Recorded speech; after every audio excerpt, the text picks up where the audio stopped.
وعلى الله قصد السبيل ومنها جائر। চতুর্থ হচ্ছে আত্মহত্যা করা। আত্মহত্যার পথ বেছে নিলে এটাতে খারাপ মৃত্যুর নিদর্শন, এর মধ্যে কোনো সন্দেহ নাই। আত্মহত্যা ইসলামে বৈধ নয়, আত্মহত্যা সম্পূর্ণভাবে কি নিষিদ্ধ।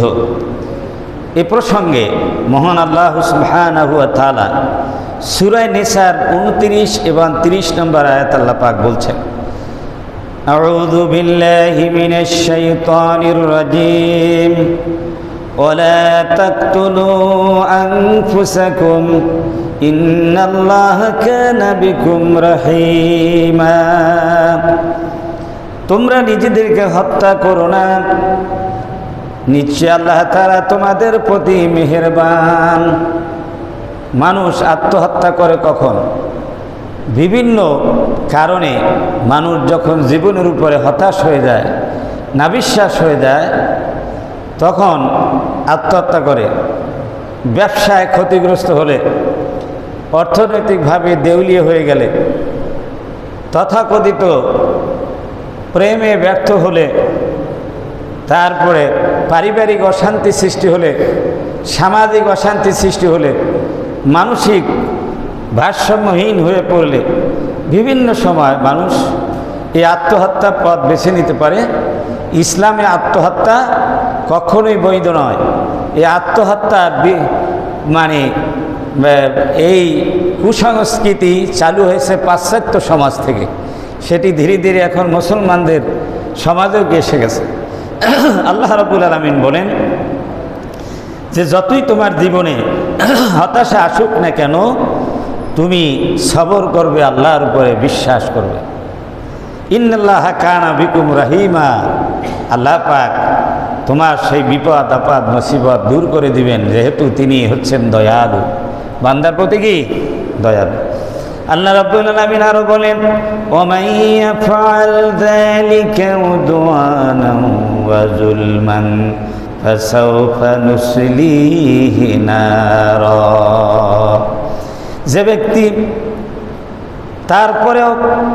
যে ব্যক্তি সীমা লঙ্ঘন করে অন্যায়ভাবে এই নিজেকে হত্যা করবে, অর্থাৎ আত্মহত্যার পথ বেছে নেবে, আল্লাহ রাব্বুল আলামিন বলেন তাকে শীঘ্রই আমি আগুনে নিক্ষেপ করব। তার ঠিকানা হবে কোথায়? জাহান্নাম, চিরস্থায়ী জাহান্নামে থাকবে। বলেন নাউজুবিল্লাহ। অনেক নির্বোধ লোক, বোকা লোক জীবনের এই সমস্ত অসংগতিপূর্ণ সময় সে আত্মহত্যার পথ বেছে নেয়। কিন্তু মুসলমানদের চরিত্র হচ্ছে বিপদ আসলে ধৈর্য ধারণ করতে হবে এবং ধৈর্যের সওয়াবের আশা করতে হবে। ইন্নাল্লাহা মা'আস সাবিরিন, ইয়া আইয়ুহাল্লাযীনা আমানু ইসতাঈনু বিস-সাবরি ওয়াস-সালাহ। যখন বিপদ মুসিবত আসবে, বালা মুসিবত আসবে, তখন তোমরা নামাজ এবং ধৈর্যের মাধ্যমে সাহায্য চাও। এই ধৈর্যশীলদের সাথে কে থাকেন? আল্লাহ পাক থাকেন। ভাইরা আমার, বিভিন্ন রোগশোক, বিপদ আপদ, দুঃখ মুসিবতে সংকীর্ণ পরিসর থেকে মুক্তির জন্য আত্মহত্যার পথ বেছে নেওয়া একটা মারাত্মক ভুল। রাসূলুল্লাহ সাল্লাল্লাহু আলাইহি সাল্লামের প্রিয় সাহাবী হযরতে আবু হুরায়রা রাদিয়াল্লাহু তাআলা হাদিস বর্ণনা করেছেন। রাসূলুল্লাহ সাল্লাল্লাহু আলাইহি সাল্লাম বলেছেন, আল্লাযী ইয়াখনিকু নাফসাহু ইয়াখনিকুহা ফিন্নার। যে ব্যক্তি গলা টিপে আত্মহত্যা করবে, নিজের গলা নিজে টিপে আত্মহত্যা করবে, সে নিজেকে ওয়াল্লাযী ইয়াতানু নাফসাহু ইয়াতানুহা ফিন্নার। যে ব্যক্তি গলা টিপে হত্যা করবে, সে জাহান্নামের ভিতরে ওইভাবে সে নিজেকে গলা টিপতে টিপতে থাকবে। জাহান্নামের ভিতরে কি সে গলা টিপতে থাকবে নিজের, কিয়ামতের ময়দানে। আর যে ব্যক্তি আঘাত করে, কোনো অস্ত্র দ্বারা আঘাত করে নিজেকে আত্মহত্যা করবে, জাহান্নামের ভিতরেও সে ওই রকম অস্ত্র দিয়ে নিজেকে গিয়ে আঘাত করতে থাকবে। হযরতে আবু হুরায়রা রাদিয়াল্লাহু তাআলা থেকে আরেকটি হাদিসের ভিতরে আত্মহত্যার বিভিন্ন রূপ সম্পর্কে রাসূলুল্লাহ সাল্লাল্লাহু আলাইহি সাল্লাম বলেছেন, মান তারাদ্দা মিন জাবালিন ফাকাতালা নাফসাহু ফাহুয়া ফি নারি জাহান্নামা ইয়াতারাদ্দা ফিহা খালিদাম মুখাল্লাদা। যে ব্যক্তি পাহাড়ের থেকে লাফ দিয়ে নিজেকে আত্মহত্যা করবে, সে জাহান্নামে প্রবেশ করে, ওইভাবে ওখানেও পাহাড় থাকবে, জাহান্নামের ভিতরে পাহাড় হবে, সেই পাহাড়ের থেকে বারবার নিজেকে লাফ দিয়ে সেখানেও নিজেকে এই যন্ত্রণায় ভোগাবে। এই যন্ত্রণা দুনিয়ায় শেষ, সে তো যন্ত্রণা থেকে বাঁচতে চাইছিল, বিপদ থেকে মুক্তি চাইছিল, আসলে তার বিপদটা কি স্থায়ীভাবে কি তার সাথে লেগে থাকবে। ওয়ামান তাহাসসা সাম্মান ফাকাতালা নাফসাহু ফাসাম্মাহু ফি ইয়াদিহি ইতাহাসসাহু ফি নারি জাহান্নামা খালিদাম মুখাল্লাদান ফিহা আবাদা। আর যে ব্যক্তি বিষ পানে আত্মহত্যা করবে, দোজখেও তা পান করতে থাকবে এবং সেখানে অনাদি অনন্তকাল পর্যন্ত এইরকম বিষ পান করতেই থাকবে। কিয়ামতের ময়দানে জাহান্নামে তার আযাবটা হবে কি বিষ পানের আযাব জাহান্নামের ভিতরে। ওমান কাতালা নাফসাহু বিহাদিদাতিন ফাহাদিদাতুহু ফি ইয়াদিহি ইউজাউ বিহা বাতনুহু ফি নারি জাহান্নামা খালিদান মুখাল্লাদান ফিহা আবাদা। আবার যে লোহার সাহায্যে আত্মহত্যা যদি করে কেউ, তাহলে জাহান্নামে তার হাতে একটি লোহা দেওয়া হবে, নিজের পেটে আঘাত করতে থাকবে আর চিরকাল জাহান্নামের ভিতরে এইভাবে আযাব ভোগ করতে থাকবে। বলে নাউযুবিল্লাহ। এই হাদিসে আত্মহত্যার যত উপায় আছে, যত দিক আছে, তার গুরুত্বপূর্ণ দিকগুলি এখানে কি বর্ণনা করা হয়েছে। সম্মানিত ভাইয়েরা, আত্মহত্যা অন্যান্য পাপীরা, সাধারণ পাপীরা জাহান্নামে তার পাপ পরিমাণ আযাব ভোগ করে কোনো একদিন সে জান্নাতে যেতে পারবে যদি তার কি থাকে, সামান্য পরিমাণ ঈমান থাকে। কিন্তু আত্মহত্যাকারী যেহেতু সে আল্লাহর বিধানের উপরে বিশ্বাস করে নাই, আল্লাহ তাকে নির্ধারিত সময় মৃত্যু দান করবে, সেই সময় পর্যন্ত সে নিজে অপেক্ষা না করে আল্লাহর হুকুমকে অ্যাভয়েড করে, খতবস করেছেন, সীমা লঙ্ঘন করে সে যখন আত্মহত্যার পথ বেছে নিল, এই জন্য আল্লাহ রাব্বুল আলামিন তাকে লানত দিলেন, তার উপরে এমন গজব দিলেন, সে চিরস্থায়ী জাহান্নামের অধিকারী বানায় দিলেন, সে কখনোই বেহেশতে যেতে পারবে না। যেমন কাফের, মুশরিক, মুরতাদ তারা যেমন চিরস্থায়ী জাহান্নামে থাকবে, তেমনি করে মুসলমান হওয়ার পরও আত্মহত্যাকারী ব্যক্তি তাদের মতো জাহান্নামে থাকবে চিরকাল। বলেন নাউযুবিল্লাহ। মহান আল্লাহ রাব্বুল আলামিন বলেন, যদি কেউ অন্য মানুষকে হত্যা করে সেও চিরস্থায়ী জাহান্নামে থাকবে। অন্য ব্যক্তিকে হত্যা করা যেমন মহাপাপ, চিরস্থায়ী জাহান্নামের কারণ, তেমনি করে নিজেকে হত্যা করা, আত্মহত্যা করা, এটাও অন্যদেরকে হত্যা করার চাইতে কম না।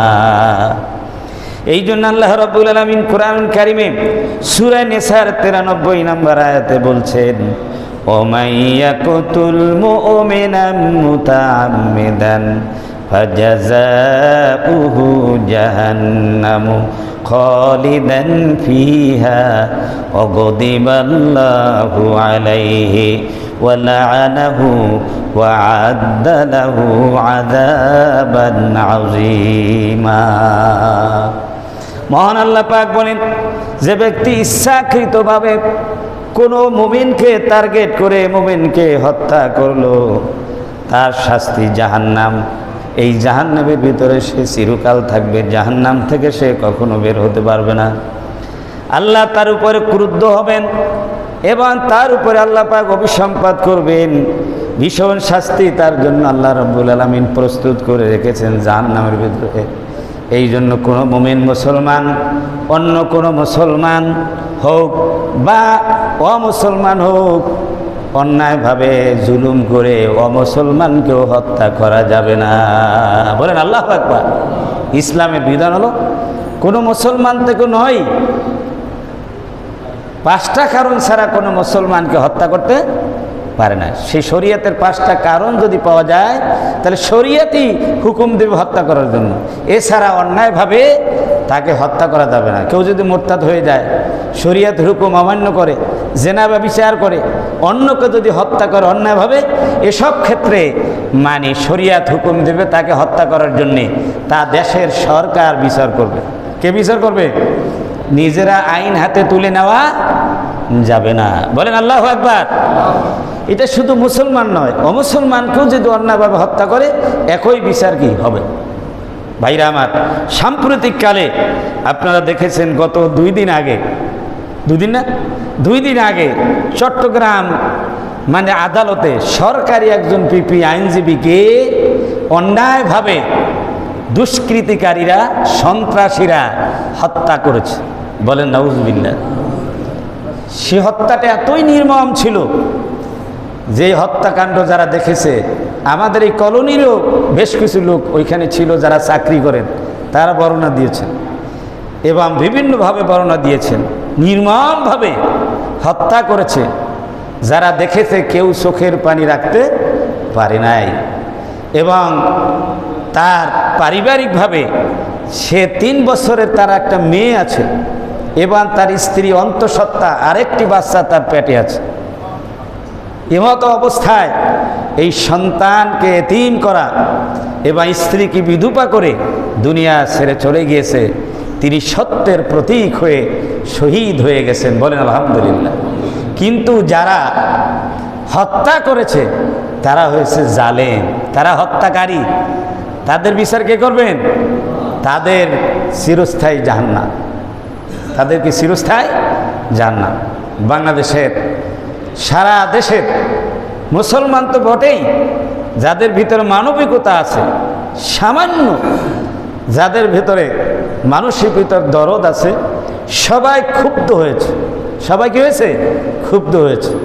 কিন্তু আমাদেরকে বর্তমান সরকারের পক্ষ থেকে এবং বাংলাদেশের প্রতিনিধিত্বকারী বিভিন্ন দলের প্রধানদের থেকে সবাইকে শান্ত থাকার জন্য বলা হয়েছে।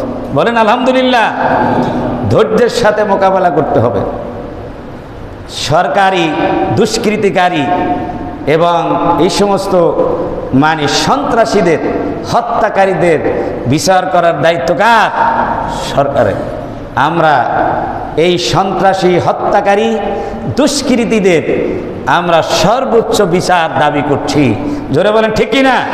আপনারা কি রাজি আছেন?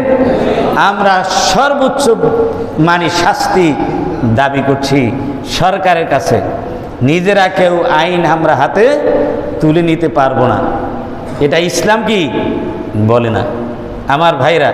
কারণ দুষ্কৃতিকারী, সন্ত্রাসীদের কোনো ধর্ম নাই, তাদের কোনো দল নাই, তাদের একটাই পরিচয়, সেটা হলো সন্ত্রাসী, দুষ্কৃতিকারী, মানবতা বিরোধী। জোরে বলেন ঠিক কিনা? সুতরাং মানবতার পক্ষে এবং যারা মানুষের পক্ষের, যারা সৃষ্টির পক্ষের, তাদেরকে সকলকে সন্ত্রাসী এবং দুষ্কৃতিকারী এই জালেমদের বিরুদ্ধে রুখে দাঁড়াতে হবে। জোরে বলেন ঠিক কিনা? তাদের বিপক্ষে দাঁড়াতে হবে। এই সন্ত্রাসীদের পক্ষে যারা পক্ষ অবলম্বন করবে, এই জালেমদের পক্ষে যারা পক্ষ অবলম্বন করে, তারা হচ্ছে জালেমের দোষর। জোরে বলেন ঠিক কিনা? তাদেরও একইভাবে আল্লাহর আদালতে কি হবে? শাস্তি হবে। সম্মানিত হাজরিন, সুতরাং এ বিষয়ে আরও কথা আছে, আমরা সবাই আসলে তারপর বলবো। সম্মানিত হাজরিন, যে ব্যক্তি ইচ্ছাকৃতভাবে নিজেকে নিজে অন্য মানুষকে হত্যা করলো সেটা যেমন মহাপাপ, আর নিজেকে হত্যা করলে সেটাও সমানভাবে কি মহাপাপ। এই জন্য তার শাস্তি হবে চিরস্থায়ী কি জাহান্নাম। জোরে বলেন নাউজুবিল্লাহ। আত্মহত্যা ব্যাপারে আল্লাহ রসুল বলছেন যে সে জাহান্নামে থাকবে। হযরত আবু হুরায়রা রাদিয়াল্লাহু তাআলা থেকে আরেকটি হাদিস বর্ণিত আছে, এক ব্যক্তি রসুল্লাহর সাথে খায়বার যুদ্ধে অংশগ্রহণ করেছেন। সাহাবা একরাম অংশগ্রহণ করেছেন, ওই ব্যক্তি অংশগ্রহণ করেছেন। রাসূলুল্লাহ সাল্লাল্লাহু আলাইহি ওয়াসাল্লাম এই মুসলমান দাবিদার লোকটাকে বললেন জাহান্নামে। তারপর যুদ্ধ শুরু হলো। এই লোকটা মরণপণ যুদ্ধ করল। যুদ্ধ করে যুদ্ধ করার পর আবারও সাহাবা একরামদেরকে বললেন রসুল যে এই লোকটা জাহান্নামী। তখন সাহাবা একরামের একটু সন্দেহ হলো যে আসলে ব্যাপার কি, আল্লাহ রসুল তো কখনো মিথ্যা কথা বলবেন না, আর এইভাবে এই কার মোবাইল বাজে নাকি, আর অবান্তর কোনো মানে কথাও কি বলবেন না। এত যুদ্ধ করলো এবং সে ব্যক্তি মরণপণ যুদ্ধ করার পরে তাকে মানে জাহান্নামী কেন বললেন? তারপরে কয়েকজনে অনুসন্ধান করলেন আসলে বিষয়টা কি। অনুসন্ধান করে দেখা গেল সেই লোকটা আসলে মরণপণ যুদ্ধ করে মারাত্মকভাবে সে আহত হয়েছে, কিন্তু সে নিহত হয় নাই। সে তো কি হয় নাই, নিহত হয় নাই। কিন্তু যখন রাত হলো, রাত হওয়ার পরে এই আঘাতের ব্যথা, এত প্রচণ্ড ব্যথায় সে সহ্য করতে না পেরে তখন সে নিজ তলোয়ারের গোড়া মাটিতে এবং বাকি অংশ বুকের মধ্যে চেপে ধরে চাপ দিয়ে আত্মহত্যা করে। বলেন নাউজুবিল্লাহ। তখন যারা অনুসন্ধান করেছিলেন তাদের মধ্যে একজনই চিৎকার দিয়ে বললেন, আল্লাহু আকবার, হে আল্লাহ রসুল, আপনি সত্য নবী, আপনি সত্য নবী, আপনি সত্য কথা বলেছেন। এই লোকটা মরণপণ যুদ্ধ করার পরেও সে জাহান্নামী, যেহেতু সে সবর না করতে পেরে নিজেকে আত্মহত্যা করেছে। সুতরাং আত্মহত্যা করার মানে সে ঠিকানা হবে কোথায়? জাহান্নাম। বলেন নাউজুবিল্লাহ। এত বড় যুদ্ধ করার পরেও, ইসলামের পক্ষে যুদ্ধ করার পরেও সে আত্মহত্যা করার কারণে, আল্লাহর বিধান লঙ্ঘন করার কারণে সে হবে কি? জাহান্নামী। বলেন নাউজুবিল্লাহ। ভাইরা আমার, আমাদের সমাজে বিষ পানে আত্মহত্যাকারীর সংখ্যা বেশি। আমাদের বাংলাদেশও এইরকম, ঠিক কিনা বলেন? আত্মহত্যা যত করে, যতভাবে, তার মধ্যে বিষ পান করে বেশি কি আত্মহত্যা করে। কেউ ট্রেনের তলে পড়ে, কেউ বাসের তলে পড়ে, কেউ অস্ত্রের আঘাত দিয়ে, এরকম হয় একটু কম। কিন্তু বেশিরভাগ তাড়াহুড়া করে কি খায়? হ্যাঁ, ইঁদুরের ওষুধ খায়, বিষ খায়, তারপরে হারপিক খায়, ঠিক না? আমাদের দেশে একটা লোকের নাম আছে না, হারপিক, ওইটা আপনারা জানেন, আমি নাম বললাম না। হারপিক, এই হারপিক খাইয়া মানে আত্মহত্যা করে কি, বুঝছেন? রাসূলুল্লাহ সাল্লাল্লাহু আলাইহি ওয়াসাল্লাম বলেছেন যে যারা যেভাবেই আত্মহত্যা করুক না কেন, আত্মহত্যা করার ঠিকানা হবে কি? জাহান্নাম। তোমরা দেখবে অনেক মানুষ আমল করে, জান্নাতি আমল, কিন্তু তার ঠিকানা কোথায়? জাহান্নাম। আবার অনেক মানুষ জাহান্নামী আমল করে, কিন্তু শেষ পর্যন্ত সে এমন কাজ করে যায় তার সমস্ত গুনাহ মাফ হয়ে সে জান্নাতি হয়ে যায়। তা সুতরাং সব ভালো যার, শেষ ভালো তার, অর্থাৎ শেষ ভালো তার যার, সব ভালো কি তার। এটা হাদিস থেকে এসেছে। ইন্নার রাজুলা লা ইয়ামালু আমালা আহলিল জান্নাতি ফীমা ইয়াবদু লিন-নাস হুয়া মিন আহলিন নার। নবীজি বলেছেন, কোনো এক ব্যক্তি আমল করে, লোকেদের সামনে লোকেরা দেখতে পায় সে জান্নাতি আমল করতেছে, লোকেরা মন্তব্য করে এই ব্যক্তি জান্নাতি হবে, কিন্তু আসলে প্রকৃতপক্ষে সে হচ্ছে জাহান্নামী। সর্বশেষে এমন আমল করে গেল, সারা জীবনের আমল সব কি হয়ে গেল? ধ্বংস হয়ে গেল। ওয়ান্না রাজুলা লা ইয়ামালু বিআমালি আহলিন নার ফীমা ইয়াবদু লিন-নাস হুয়া মিন আহলিল জান্নাহ। আবার কোনো ব্যক্তি আমল করে জাহান্নামের আমল, কিন্তু লোকেরা মন্তব্য করে লোকটা তো জাহান্নামে যাবে, কিন্তু শেষ পর্যন্ত জীবনের শেষ পর্যায়ে ভাগ্যক্রমে এমন কিছু আমল করে যার কারণে সারা জিন্দেগির গুনাহ মাফ হয়ে জান্নাতি হয়ে দুনিয়ার থেকে বিদায় নেয়। এই জন্য নবী করিম সাল্লাল্লাহু আলাইহি ওয়াসাল্লাম বলেছেন, ওয়া ইন্নামাল আ'মালু বিল খাওয়াতিম। শেষ পরিণামের উপরই আমলের বিনিময় নির্ভরশীল।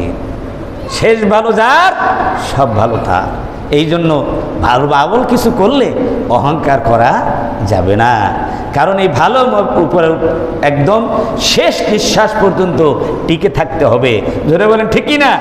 আবার খারাপ আমল করলেই কাউকে অযথা এরকম জাহান্নামী বানিয়ে দেওয়া কি না ঠিক না। তার জন্য ভালো হওয়ার জন্য দোয়া করা দরকার, কারণ সেও একদিন ভালো হয়ে মৃত্যুবরণ করতে কি পারে। এই সব হাদিস দ্বারা প্রমাণ হলো যে কি করতে হবে? ধৈর্য হারা হওয়া যাবে না, ধৈর্য ধারণ করে কি করতে হবে? আল্লাহর উপর ভরসা করতে হবে, আর আল্লাহ বিপদ দূর করে দিবেন।